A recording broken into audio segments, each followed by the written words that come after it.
நாகை அருகே செம்பியன் மகாதேவி பகுதியில் தண்ணீர் இல்லாமல் சம்பா நெற்பயிர் முளைக்கும் தருவாயில் கருகும் நிலை ஏற்பட்டுள்ளதால் விவசாயிகள் வேதனையடைந்துள்ளனர். இதுகுறித்த கூடுதல் விவரங்களோடு நமது செய்தியாளர் லெனின் இணைகிறார். அவரிடம் பேசலாம். வணக்கம் லெனின். காவிரியில் திறக்கப்பட்ட அந்த தண்ணீரானது இன்னும் ஏன் கடைமடை வந்து சேரவில்லை? இது தொடர்பாக அப்பகுதி விவசாயிகள் முன்வைக்கக்கூடிய புகார் என்னவாக இருக்கிறது? பரிதா, நாகப்பட்டினம் மாவட்டம் செம்பியன் மகாதேவியில் சுமார் 5000 ஏக்கர் பரப்பளவில் விவசாயிகள் சம்பா சாகுபடியில் ஈடுபட்டுள்ளனர். முப்போகம் சாகுபடி செய்யக்கூடிய நாகை கடைமடை பகுதி விவசாயிகள் கடந்த சில ஆண்டுகளாக தண்ணீர் இல்லாத காரணத்தால் ஒருபோக சாகுபடிக்கு தள்ளப்பட்டுள்ளனர். மேலும் காவிரி நீர் திறக்கப்பட்டாலும் நாகை கடைமடை பகுதிக்கு காவிரி நீர் காணல் நீராக போனதால் குறுவை சாகுபடியும் முற்றிலும் பொய்த்து போனது.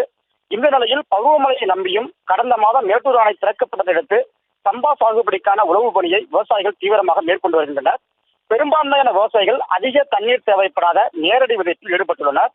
ஆனால் தற்போது தெளிக்கப்பட்ட நெற்மணிகள் மண்ணை முட்டி முளைத்து வருவதற்கு கூட ஈரம் இல்லாமல் முளையிலே கருகி பட்டு போகும் அவலநிலை ஏற்பட்டுள்ளது. இருக்கை சட்டத்திலிருந்து செம்பியன் மகாதேவிக்கு திறந்துவிடக்கூடிய தண்ணீர் இப்பகுதி பாசன வாய்க்கால்களுக்கு கூட வந்து சேராததால் வாய்க்கால்களும் வறண்டு போய் கிடைக்கிறது.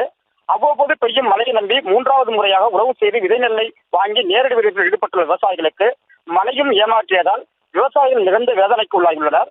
மேலும் தெளித்துள்ள நெல்லை முளைக்க வைக்கவும், முளைத்த நெல்மணிகள் மண்ணை விட்டு வெளியே வரவும், வாய்க்கால் கிடைக்கும் கொஞ்ச நஞ்ச தண்ணீரை அன்னக்கூடையில் தூக்கி வந்து வயல்களில் தெளிக்கும் அவலநிலைக்கு விவசாயிகள் தள்ளப்பட்டுள்ளனர்.